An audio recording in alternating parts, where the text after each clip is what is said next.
governors, thieves as president, thieves as as senate, thieves as gang of thieves out want to reprimand the person. They call to reprimand the person in jail. They never understand it. It's Jimmy Whitey.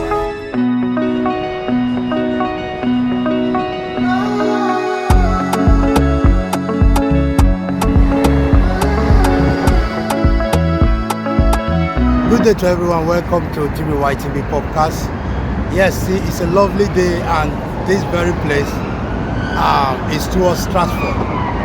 Anyway, I have a good update for you today, and we are going to be talking about something that is happening.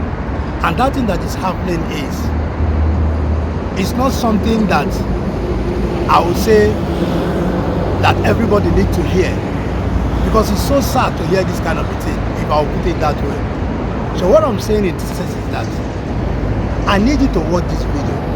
If you watch this video, then you can be able to understand what I mean, because sometimes we should learn how to appreciate.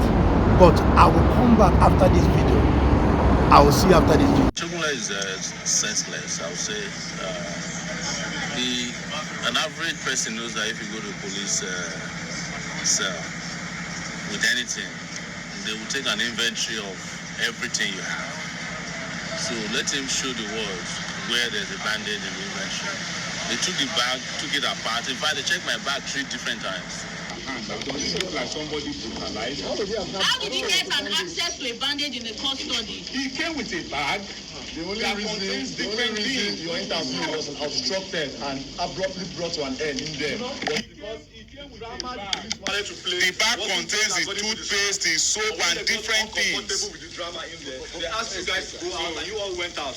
And now they are coming to repackage another lamba for you guys and Nigerians. But is it true that he came with a bag? Well, see, let's stop talking about bag. Didn't you see the video with him with the bag? Yes, you saw.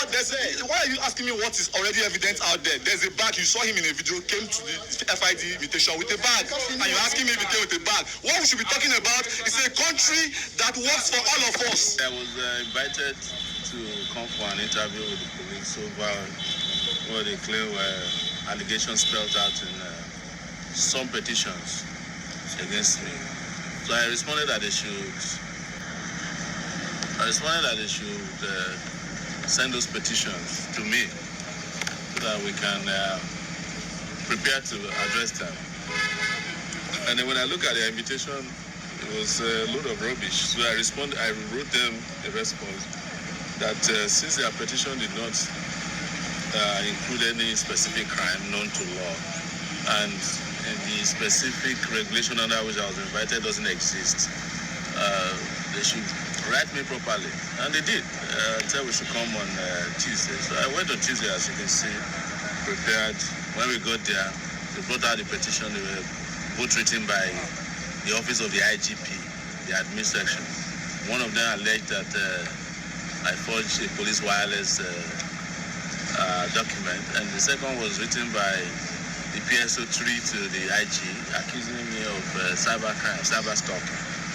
So I looked at the petition and I told them after that I was bullocks, it's nonsense. And they said I shouldn't write a statement. I can't write a statement, I respond to what is not a crime. And I read to them that the Police Act specifically states that a police officer don't have a right to use his office to prosecute personal vendetta. And so they thereafter proceeded to detain me. But I wasn't shown a detention place until about 8 p.m., 9 p.m. that day. They put me in a dingy, smelly, dark cell, which had only one person who was crying in there. And I almost couldn't even stay there for 5 minutes because I was gagging on the smell of the place. It's terrible at the FID. And then shortly after that, I slept off, and then they woke me up at 6 o'clock and said we're going to court. And I told them to let me have the charges and also inform my lawyers. That was where Bedlam ensued. The police CSP who led them is walked about 8 of them into my cell, fully armed, and they started pushing and shoving and forcing me to leave. And I insisted that I must be allowed to put on my clothes and I must see the charges and inform my lawyers. They refused. That was what led to the injury to my hand. So they eventually drove me to the IRT office, abandoned me there to be detained, but I couldn't deal with the pain. So I somehow figured out how to get treatment. So I used my own sources or resources to treat myself. So, and I got the picture posted to the world. So that was at the point I think they started to really get worried about what it did to me. Chief Police Shogunle had accused you of bringing bandage as part of your bag. No, Shogunle is senseless, I would say. An average person knows that if you go to a police cell with anything, they will take an inventory of everything you have. So let him show the world where there's a bandage in the inventory. They took the bag, took it apart. In fact, they checked my bag 3 different times. And made sure I had no phone. So if there was a bandage there, they would have seen it when they searched it. But I think he had to say something. So that's his job. Okay, now if you were to look at the perspective of critics who argue that you are more of an activist than a politician, what would be your reply to them? I'm a political activist. There's no question about that. I understand that in Nigeria, people think that running for election is politicking. No, that's not politics. Actually, the noble definition of politics is to actually mobilize human resources to create a situation or environment for public good.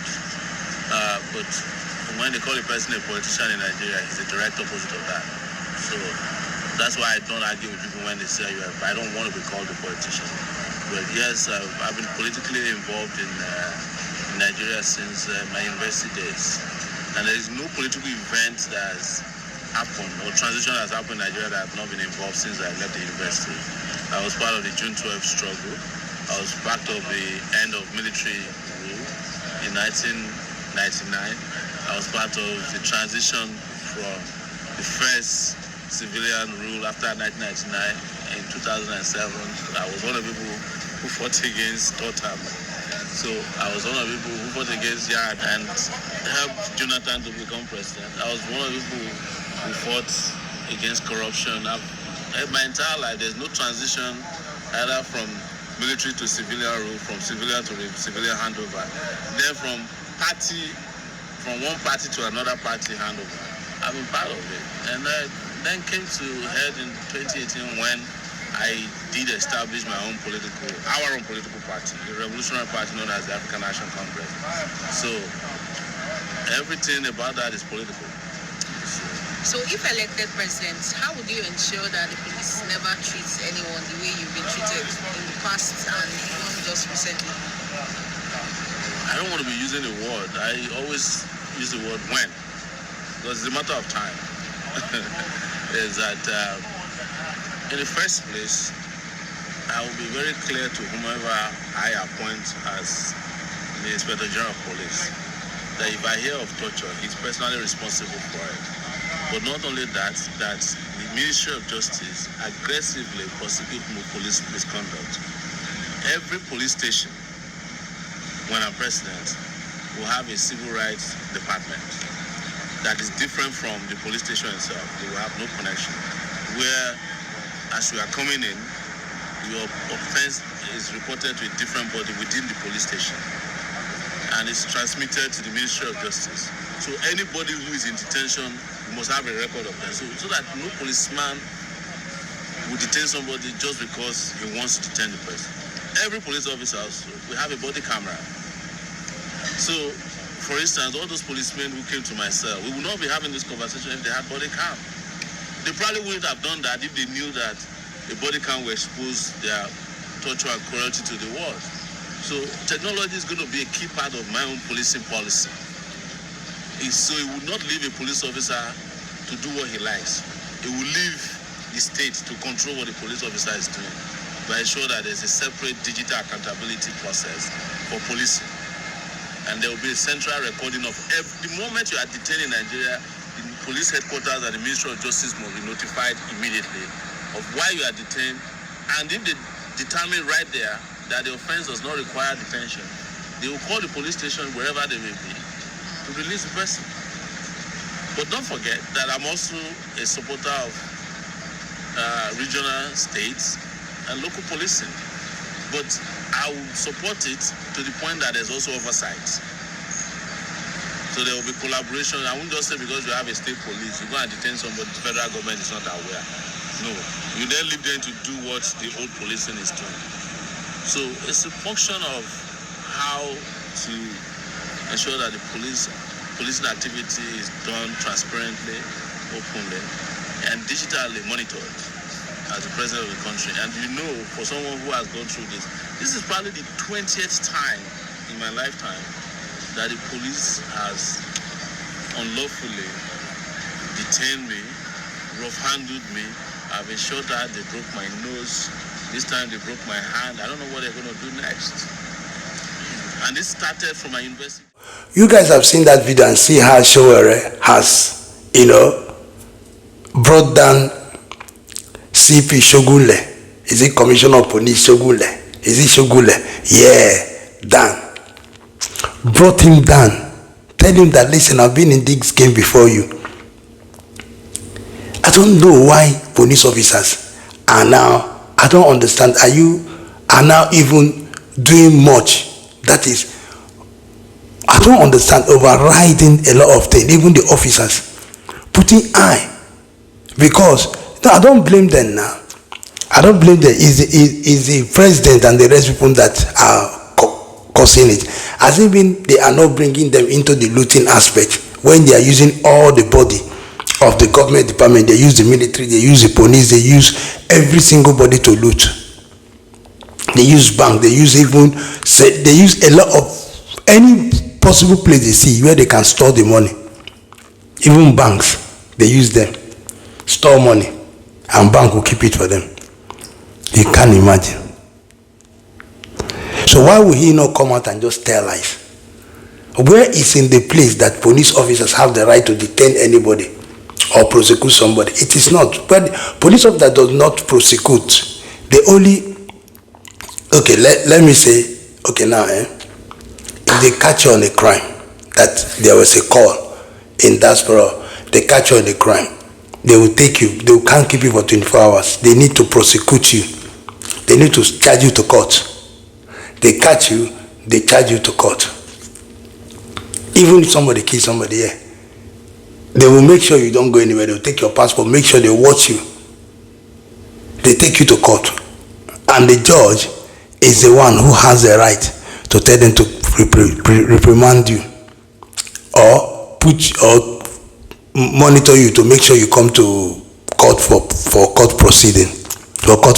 I mean. But in Nigerian case, they will lock you, carry person and put it, and they have a jail. And sometimes as it is police or what, police has no right, and the cell of police is just to hold somebody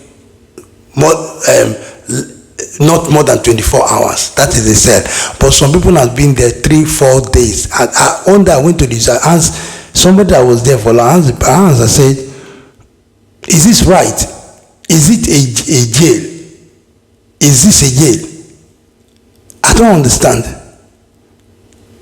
Even if the court want to reprimand the person, the court will reprimand the person in jail, not in police cell. They will tell the person, they will put the person in jail and keep the person there until the court decide to continue with the case, or the court finish with the case, because they believe maybe the person might run or might find a way of, threatening the people that are weaknesses or something. Like DD, like I said, a lot of people. So you don't come out here and just call somebody. Okay, you called police. They used to call somebody here. They will call you, send an EV, they come, they check it, they come, and when they come, they tell you. And if it's something that they have to arrest you, they will say, okay, fine, that they arrest you and they are detaining you here, but no more than 24 hours. They're only going to just put you and bring you just to tell you that you're under arrest. That being under, they're going to prosecute you court, that they are final evidence. Then you can call your lawyer to argue with it. But they're not going to keep you there for 24 hours. They're going to let you go. But they have to take a lot of things, maybe your passport, and they'll prosecute you to court.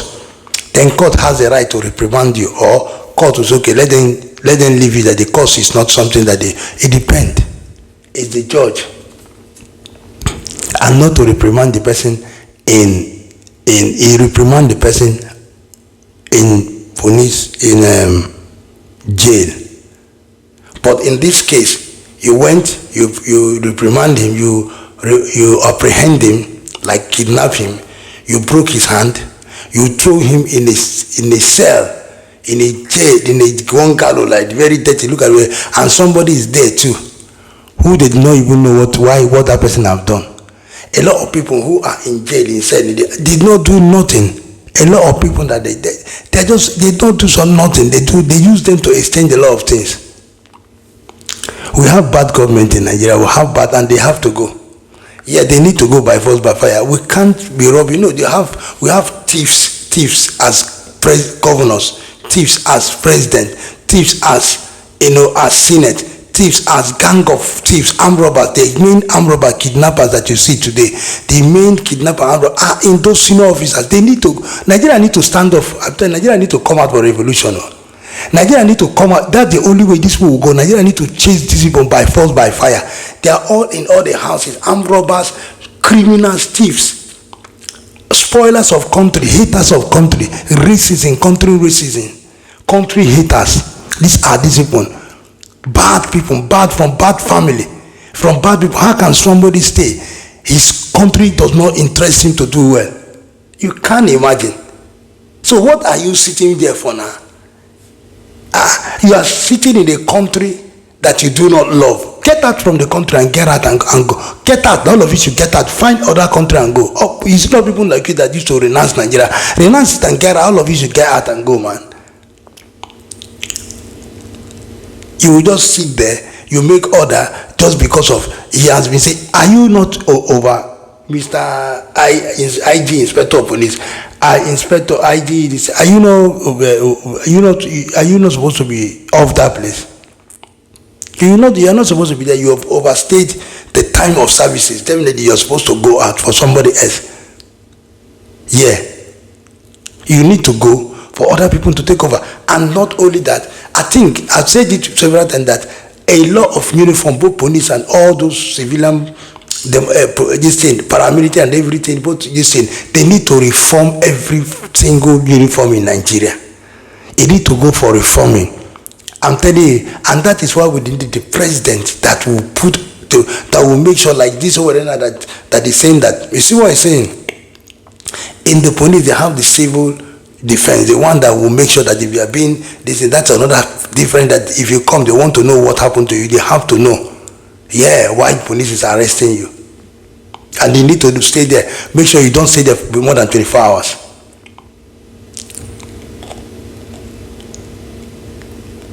Police will see you pass. Come here.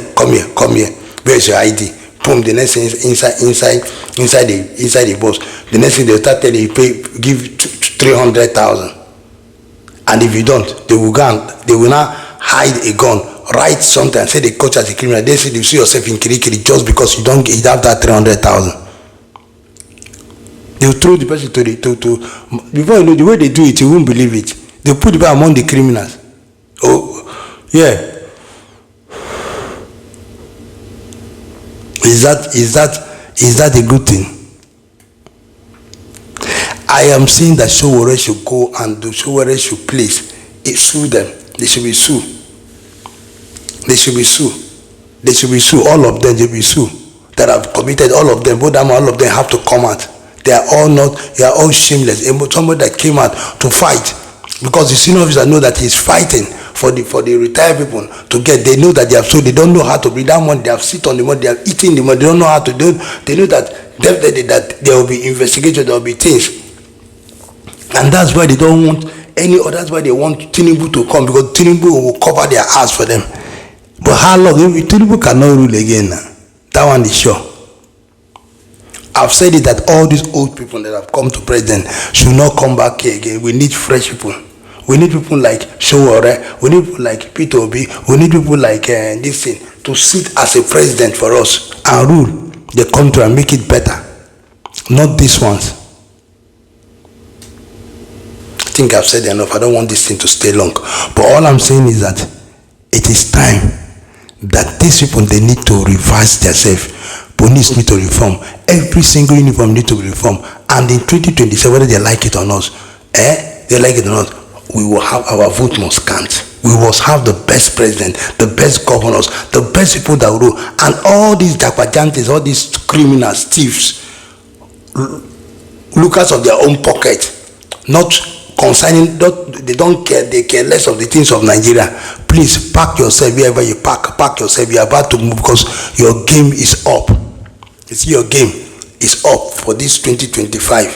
From 2027, your game is up. Your game is up. You better eat as you can eat now, because in 2027, you guys have no chance. Anyway, I've said my own. I rest my case here. Please subscribe, comment, and like this video. What do you think? What do you think about what Sowore did? Do you think that the police will be prosecuted? Please drop your comment. Drop your comment and let's see what you think about Nigerian police. Anyway, I'm going to see you in the next video. Take care and God bless you. Bye.